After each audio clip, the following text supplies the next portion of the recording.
name is Alfred Stewart. I'm from the Bahamas. In the Bahamas I serve as a pastor. And I'm happy to be here in Zimbabwe again. I serve as pastor of the New Mount Zion Missionary Baptist Church in the Bahamas. I first was introduced to Foundations for Farming back in 2010 as a result of honoring an invitation from my friend Pastor Langton Gatsi. He invited me to come to Zimbabwe. We've been friends from 1994, and he has been encouraging me to come, and I came in 2010, and while here in 2010 he introduced me to Brian Aldrich and the training center that they had. It was in a different location at that time, and I was very, very, very much impressed. I have always had a dream of making a contribution in agriculture in our country, but I didn't think that the Lord was calling me to be a farmer. But in light of the scriptures and in light of what we're understanding today, that there are serious food shortages that's coming, and that's globally. Our country, the Bahamas, is a country we import most of the things that we consume, including our food.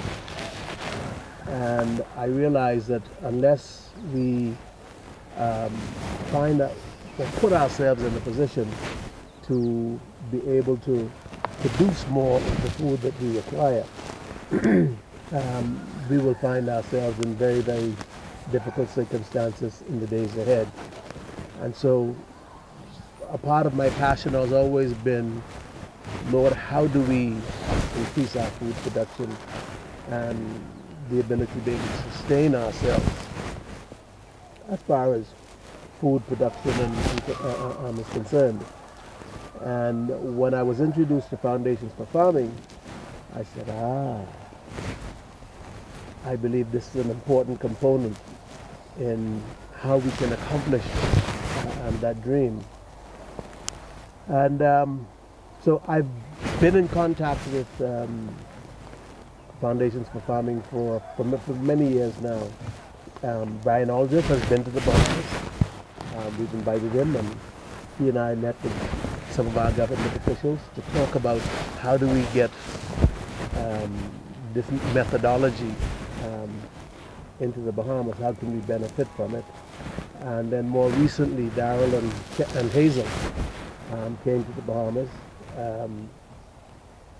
and we met with our agricultural, as a matter of fact, we met with the chairman of the Bahamas Agricultural and Marine Science Institute. It's called BAMSI.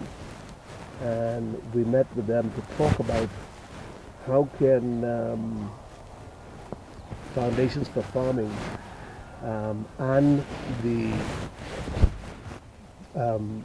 Agricultural Marine Institute, how can we work together really in trying to introduce Foundations for Farming and Conservation Agriculture to the Bahamas and maybe make it a part of their curriculum of some sort. So we had an interesting discussion with them, and at the end of the day we decided it was better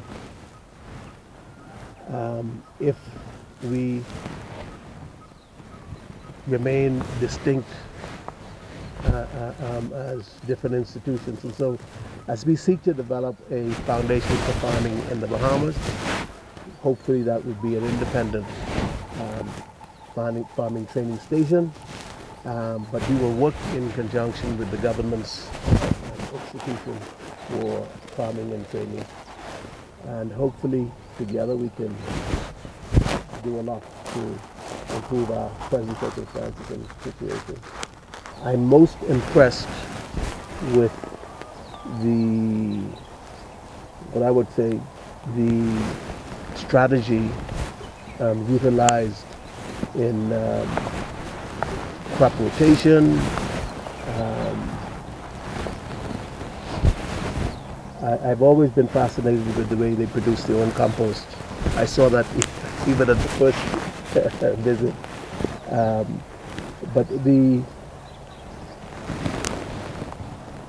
mulching, I came to develop a very good appreciation for the value of mulching and also conservation agriculture, which hopefully we can encourage farmers in the Bahamas to develop the farming for God's way approach, or foundations for farming approach to farming, because it will help farmers to, better utilize their resources, save money, and most of all improve crop yield.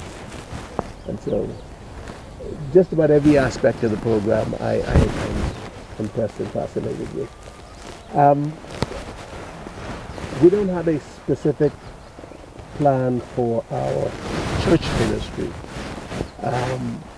Our vision is more national in scope, to help farmers. Hopefully, we would be able, with the aid and assistance of Foundations for Farming here in Zimbabwe, we would be able to develop a similar training facility in the Bahamas, so that we don't have to travel so far to be trained. Yeah. But hopefully over the years we hope to have more people come and see what's happening here, and especially to give our farmers a perspective on how they can do things more effectively, more efficiently, and also how they can significantly improve their crop yields.